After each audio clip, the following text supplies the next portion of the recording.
둘 중에 여기 1번이고 여기 2번이다. 어느 게 더 위험할까요? 위험 요소를 따진다면. 예. 그거 자료 있네. 그걸 나눠줘야지. 안 나눠줬나? 아까 말씀 안 하셔가지고. 그거 다 나눠줘야지. 이거 있네. 하나씩 드리겠습니다.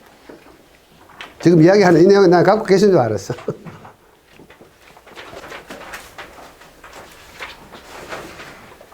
김보 시간 보고 시간을 좀 이야기해 줘야 돼요. 내가 시간을 놓칠 수가 있으니까. 휴식 시간 정도.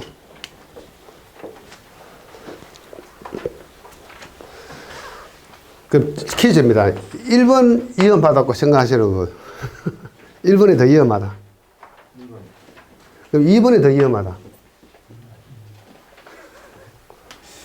2번이 더 위험한 거는 맞아요. 근데 왜 그럴까? 발산이 안쪽으로 응력이 수렴이 되니까 더 위험. 그렇죠. 여기서는 우리가 옹벽으로 치면은 단면 해석을 이렇게 하는데 이 방향에 응력들이 있어요. 요거는 축 압축력이 작용해요. 요거는 인장이 걸려요. 축 인장이 걸려요. 이렇게 인장이 걸린다고. 이게 더 위험하다. 그래서 볼록하게 나온 부분들은 위험해요. 우리가 흙막이 공사도 마찬가지입니다. 흙막이도 보면 가각부가 들어가는 가각부 있고 돌출된 가각부 있어요. 어느 게 돌출된 가각부 더 위험하잖아. 또 돌출된 가각부는 보강 방법이 잘 없어. 들어간 가각부는 우각부 처리해서 경사 버틴 데 치면 되잖아. 돌출부는 라간가 때리기도 그렇고 애매모호하다고 톡 튀어나온 부분은 그게 위험하다고. 예를 들어 가지고 자 요게 블록구 벽돌이야. 우리가 그 인터로킹 벽돌을 쳐보자고. 유심 보면 요런 데 기가 나간 건 잘 없어요. 요런 데 기가 잘 나간다고. 벽돌 같은데. 그렇잖아요. 여기는 기가 잘 안 나가. 요런 데 기가 잘 나가. 망치를 들고 내가 현장에 시험 한번 해보라고요. 블록 하나 있으면은 망치 딱 들고 요 측면 탐 때려보고 요 꼭지점 탁 때려버렸고 똑같은 힘을 가해야 돼. 꼭지점은 턱 깨진다고. 직선 부분은 잘 안 깨져. 그래서 쑥 나온 이 꼭지 부분이 잘 깨져요. 약했어. 약하다고. 자, 그래서 이런 문제 나온 적이 있어요. 보강통백에서 코나부 문제점과 시공시 유상설 이런 문제 나온 적이 있어요. 토목 시공에서. 이걸 이야기하는 거예요. 그럼 이런 거 할 때는 뭐 그리드의 어떤 그 겹침 시공이라든가 이런 거 잘해, 이런 거 적어주면 되잖아요. 이렇게 문제가 나온 적이 있어요. 그러면 지금까지 이제 보강통백에서 나왔던 문제를 지금 총망라에 설명을 드렸어요. 그럼 이번 노트정리 어떻게 해야 됩니까? 따로따로 하면 안 되지, 그죠? 20회적이 되든 30회적이 되든 한 방에 쫙 정리를 해야 된다고. 그리고 이 보강통백에 대해서는 한 세트 딱 공부하고 있어야 돼요. 그래서 이게 영어로 나오면 영어로 적고, 논술로 나오면 논술로 적고, 이런 어떤 자기 스스로의 어떤 답안 적는 융통성이 발휘돼야 되는데, 그게 아니고, 한 페이지 분량 따로따로 해가 머리 짜게 해가지고 사면 여기 집어넣어 보려고 그러니까, 안 들어가. 전체 스토리가 없기 때문에. 그리고 용어정이 한 페이지라도요, 스토리가 있어야 돼요, 스토리가. 한 페이지도 스토리가 쫙 나와야 돼요. 스토리가 이거 아닙니까? 설계 파트 이야기, 안정성 이야기, 내적 안정, 외적 안정. 그래서 스토리 전개할 때는 어떻게 해야 돼? 1교시 할 때는 내적 안정, 외적 안정 간단하게 적어주면 되잖아. 그죠? 그러고 나서 뭐야? 이런 이야기 좀 적어주고. 그러고 나서 조금 더 실력이 있으면 여기서 아칭 이펙트 이야기를 살짝 좀 적어주면 좋고. 모르는 건 적지 말고. 그래서 이런 진행 과정 때문에 마찰이 작용하고 마찰은 어떻게 돼요? 보강제의 인장력을 유발시키고 보강제의 인장력을 견디기 위해서는 보강제가 인장 강도가 커져야 된다. 그래서 RF라는 개념이 있다. 자, 그럼 RF는 어떻게 하느냐? 물론 자재 송장에 적혀 있겠지만 외부 의뢰 시험을 보낸다. 시험을 한다. 그 시험을 시키면은 자, 설계 기준에 RF 값이 만약에 뭐 0.8이 있다. 자, 시험을 보내보니까 0.8보다 적더라. 0.3이더라고. 결과가 왔어. 그러면 나는 설계할 때 어떻게 해? 0.8로 설계를 해야 돼. 시험 결과 0.3이 나왔다 하더라도. 그렇잖아. 안전한 쪽으로 항상 설계는 안전한 쪽으로 해줘야 돼요. 감속에서가 큰 쪽으로 설계를 해줘야 돼요. 그래야 보강제가 강해지잖아요. 그럼 만약 시험 결과가, 예벌의 시험 결과가 이게 설계치보다 감소 개수가 더 크더라. 그러면 적용을, 시험 결과를 적용해 줘야 되겠지. 그래, 안전한 설계가 되니까. 그죠? 근데 도저히 이게 같으면 괜찮은데 너무 감소 개수가 크더라. 그럼 자재 바꿔. 이제 이 그리드 자재는 안 돼. 이 현장에서. 다른 자재를 들라.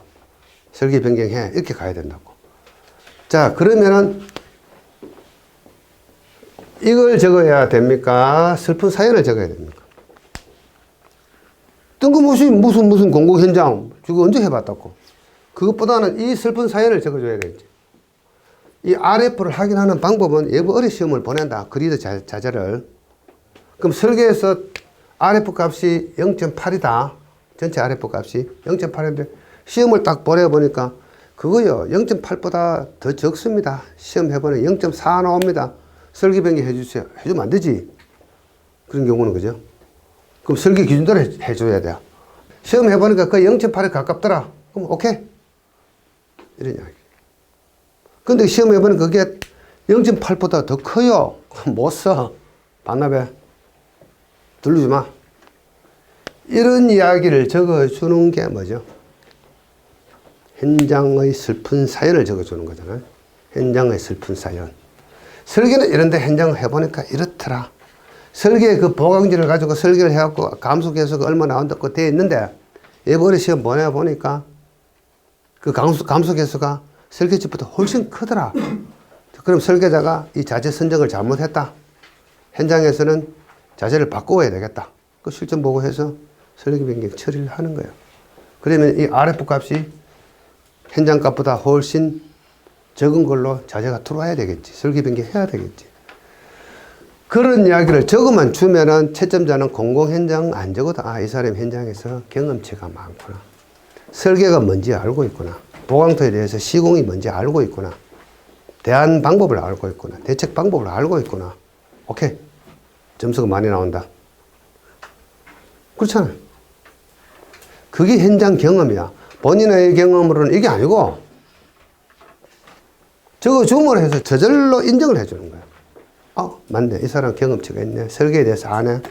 적어도 현장 가면은 다른 거는 몰라도 구조계산서 정도는 읽어보고 있구나.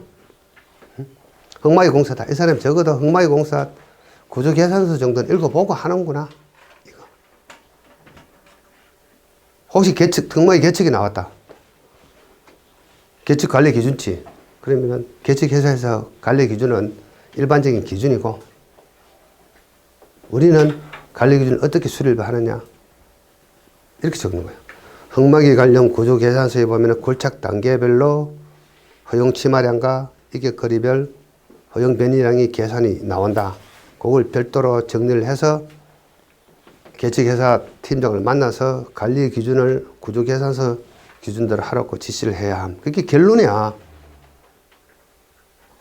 그럼 이 사람 구조 계산서 보고 일을 했구나 현장에서. 근데 우리 계측 어떻게 하죠? 흙막이 계측. 그냥 그놈들이 관리 기준 한다고 오케이 그럼 나도 말 오케이 나도 감리하지 마라. 오케이 그렇게 되는 거 아니에요? 그래서 우리가 흙막이 딱 구조 계산서 딱 보면 나와요. 그게 스렉스 프로그램을 이해해가지고 딱 계산이 나온다고. 그것도 계산하는 방법이 몇 가지 방법이 있어요. 뭐 플라이 방법이 어떻고 뭐 쭉 나오는데. 그래서 골착 단계별로 딱딱딱 계산해가지고 1단 골착할 때 거리 얼마에 변이량 얼마 딱딱 계산이 나와 있어요. 구조 계산해 보면은. 그걸 가지고 우리 현장에서는 계측 관리 기준을 수정 적용해서 한다. 그게 무슨 현장 경험이지? 딴 거 있나? 그런 걸 이제 쉽지는 않아요. 그 정도까지 하려고 하려면은. 쉽지는 않은데, 제 강의 많이 들으면 그런 이야기 제가 많이 해줘요. 사실 현장 이야기를 많이 해주는데. 이것도 그렇게 못 써도 돼요. 더 잘 쓰고 싶으면 그렇게 하라는 이야기야. 뜬금없이 이게 뭐야, 이게. 이거 누가 가르쳐 준지 모르겠어. 진주 공공현장. 이거 누군지 압니까? 기술학원. 이런 책도 있어요. 책이 있다고. 그럼 그거 뺏겨 먹다 보면 그거 뭐 그대로 들어간다고. 그림하고 이 내용이. 단 한 사람이 이렇게 했으면 통했어요. 자기는 통했어. 그 다음부터는 이게 안 통해요. 한 번 하고 뭐 효력 끝이지. 그게 계속 효력 발휘하는 건 아니죠. 그래서 현장 경험은 이런 걸 이야기하는 거예요. 실제로 현장의 그 슬픈 사연, 그리고 이런 거 있습니다. 우리가 지금 시공기술사지만은 항상 그 설계에 대한 이야기를 꼭 좀 적어줘야 돼요. 설계. 설계하면 별거 없습니다. 주로 설계 이야기 나오면은 안정성 이야기입니다. 안정성 이야기. 안정성이 어떻게 되느냐, 저떻게 되느냐, 이거야. 안정성 이야기. 그러면 이것도 안정성 이야기잖아요. 쭉 소리 전개된 게. 이것도 전부 다 안정성 이야기잖아요. 내적 안정, 외적 안정 이야기가 나오고, 외적 안정에 대해서는 일본 옹배가 똑같으니까 내적 안정에 관계되는 여러 가지 이야기 중에 이 강도 감소 계수 이야기가 나왔다. 는 이야기죠. 그러면 이어서 앞으로 우리가 예상되는 문제들 뻔하잖아요. 장기 설계, 인장 강도, 이런 거. 그 다음에 보강도 옹배가 보강제의 아칭 이펙트, 이런 거. 나올 수 있어요. 그러면서 일반적인 기술책에 아무데나 있는 거, 보강제 설계 시공시 유의사항, 보강도 옹배의 특징. 자, 보강도 옹배는 가만히 보니까, 이것도 물론 이제, 외적 안정에서는 이 전체를 하나의 중립식 옹벽으로 보다 보니까 이렇게 조금 미끄러진 데 저항하는 활동에 대한 저항력이 안전검토에 들어가요. 외적 안정에. 그럼 내적 안정에서는 이 부분이지. 그런데 이 부분에서 전체 층에서 마찰력을 발휘해 줌으로 해서 이 옹벽은 어떻게 되지? 무겁지 않아도 된다고. 중립식 옹벽처럼 무겁지 않아도 돼. 그러면 경량이잖아, 경량. 경량이라. 그러면 어떻게 돼요? 옹벽 두 집안의 지지력이 조금 약해도 좋아. 그죠? 경량. 그리고 이거 조립식이라. 시공이 빨라. 시공이 빠르잖아요. 시공성이 좋다. 현장에서 콘크리트 탓을 안 해. 소음 진동이 적다. 환경 문제가 좋다. 이런 이야기. 그렇잖아. 우리가 강도 감소 계수 이야기 나오다 보면은 이 보강도 옹벽의 뒤처음 재료가 통상 19mm이면 제일 좋아요. 그럼 강도 감소 계수가 시공 측면에서 손상 계수가 적어요. 근데 19mm 넘으면 커진다고. 자, 그러면 현장에서 감리가 있다. 강국공사다 하면 감리가 따진다고. 19mm 뒤처음 재료 선재서 갖고 와. 제대로 들어간지 보자. 그래서 그 정부공사에서는 그나마 관리 감독이 돼요. 감리가 있는 곳에서는. 근데 어디에서? 민간공사에서 이건 많이 하잖아. 민간공사에서. 민간공사 어떻게 하지? 현장에 있는 층 막 쳐여본다고. 보강제가 뭔지도 모르고 대충 깔아놓고 현장에 있는 뭐 호박들이고 지랄이고 막 갖다 헤어버리고 다지도 안 해. 망비리 헤어버린다고. 그럼 어떻게 되지? 심지어는 뭐 30cm짜리 뭐 호박들 갈 수도 있잖아. 그럼 강도 감소 계수가 엄청 커지는 거지. 그래서 어떻게 되지? 이게 뭐 무너지거나 배가 나오거나 난리가 난다고. 특히 이런 부위, 여기 보강 블록이 들어갔다. 이런 부위에 탈이 많이 난다고. 그러면 이제 경험치 이야기는 그걸 적어줘야 되겠지.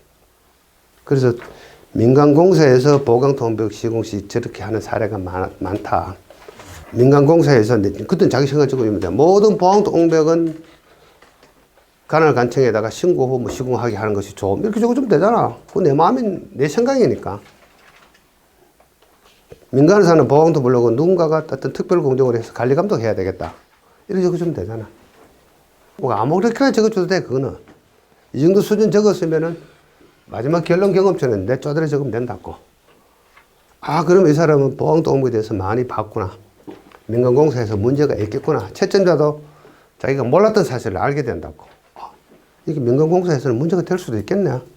마구잡이 할 거 아니야. 관리 감독을 안 하니까.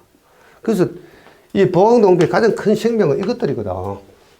보강제하고 그 뒤처음터였던 마찰력하고. 이게 규정대로 안 해주면 탈이 난단 말이야. 감독이 있는 관리 감독이 제대로 되는 곳에서는 괜찮은데 민간에서는 안 지킬 수도 있겠지. 문제가 된다고. 그래서 제가 오늘 많은 자료를 준비해 왔는데 조금 쉬었다가 이건 하나, 어제 내가 오면서 기본 자리 없었는데 아 이거 오늘 좀 내가 드려야 되겠다 싶어가지고 급하게 만들어서 급하게 만들어내도 갖고 왔다고 우리 이제 차 한잔하고 계속 합시다.